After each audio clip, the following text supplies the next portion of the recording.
जय श्री कृष्णा, जय श्री राधे। आप सभी का आज की वीडियो में स्वागत है। सबसे पहले तो आप सभी को हैप्पी दिवाली। और आज हम आपको सुनाने जा रहे हैं श्रीमद् भागवत गीता का 15वां अध्याय। अगर इससे पहले के अध्याय आपने नहीं सुने हैं तो आपको हमारे चैनल पर मिल जाएंगे, वो भी आप जरूर सुनिएगा। तो चलिए शुरू करते हैं। श्री महादेव जी कहते हैं, पार्वती अब गीता के 15वें अध्याय का महत्तम सुनो। गौड़ देश में कृपाण नरसिंह नामक एक राजा थे, जिनकी तलवार की धार से युद्ध में देवता भी पराजित हो जाते थे। उनका बुद्धिमान सेनापति शास्त्र और शास्त्रों की कलाओं का भंडार था। उसका नाम था सरभूर रंड।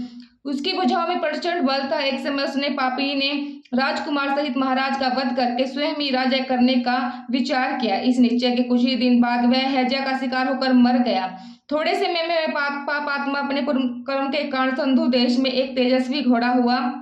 उसका पेट सटा हुआ था। घोड़े के लक्षणों का ठीक ठाक ज्ञान रखने वाले किसी वेश्या के पुत्र ने बहुत सा मूल्य देकर उसे अश्व को खरीद लिया।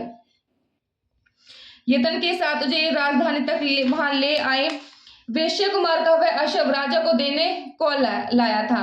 यद्यपि राजा उस वेश्या कुमार से परिचित नहीं थे, तथापि द्वारपाल ने जाकर उसके आगमन की सूचना दी। राजा ने पूछा, किसके लिए आए हो? तब उसने स्पष्ट शब्दों में उत्तर दिया, देव, संधु देश में एक उत्तम लक्षणों से संपन्न अश्व था, जिसे तीनों लोगों का एक रत्न समझकर मैंने बहुत सा मूल्य देकर खरीद लिया।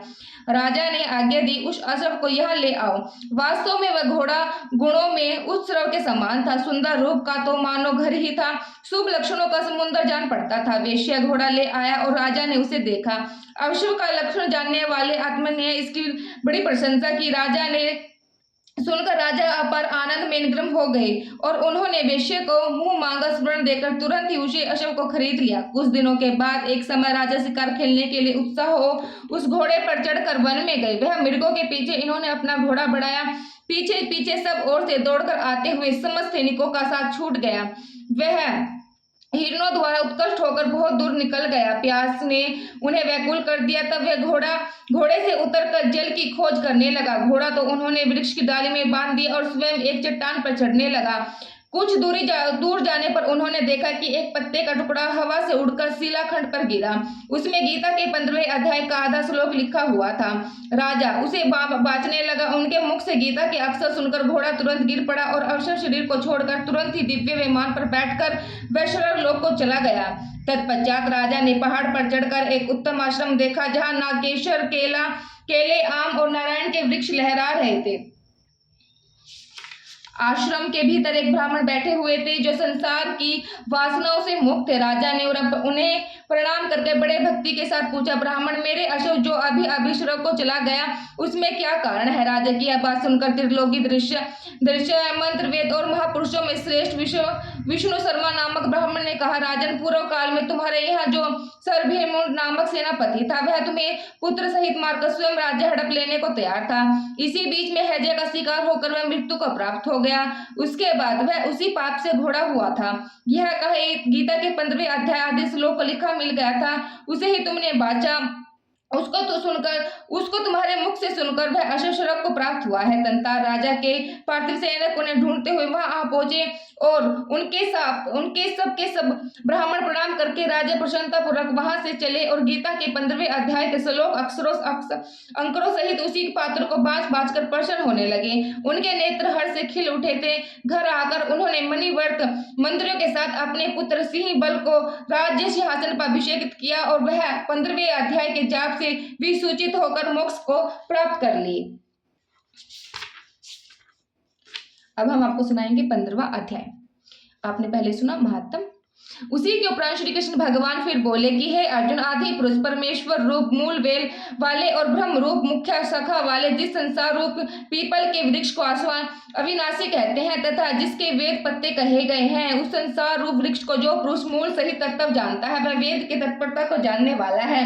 हे अर्जुन, उस संसार वृक्ष की तीनों गुण रूप जल के द्वारा बड़ी हुई एक विषय भोग वाला कोप वाली देव, मनुष्य और देवता आदि योनि रूप शाखाएं नीचे और ऊपर स्वर्ग फैली हुई है तथा मनुष्य योनि में कर्मों के अनुसार बंधने वाले अहित ममता और वासना रूप जड़ भी नीचे और ऊपर सब लोकों में व्यक्त हो रहे हैं, परंतु इस संसार वृक्ष का स्वरूप जैसा कहा है वैसा यह विचार काल में नहीं पाया जाता, क्योंकि ना तो इसका आद है न ही अनंत है तथा न अच्छी प्रकार से स्थित ही है। इसलिए इसे आत्ममत और वासना रूप अति दृढ़ मूलों वाले संसार रूप पीपल के वृक्षों को दृढ़ वैराग्य रूप शास्त्रों द्वारा काट कर उसके उपरांत उसे परम पद रूप परमेश्वर को अच्छी प्रकार खोजना चाहिए, कि जिसमें गए हुए पुरुष फिर पीछे संसार में नहीं आते, और जिस परमेश्वर को यह पुरांत संसार वृक्ष की प्रवृत्ति विस्तार को प्राप्त हुई है उसी ही आदि पुरुष नारायण की मैं शरण में हूँ। उस प्रकार दृढ़ निश्चय करके नष्ट हो गए मान और मोह जिनका तथा जीत लिया आसक्ति रूप दोष जिन्होंने परमात्मा के स्वरूप में है निरंतर स्थिति जिनकी तथा अच्छी प्रकार से नष्ट हो गए हैं कामना जिनकी ऐसी वे सुख दुख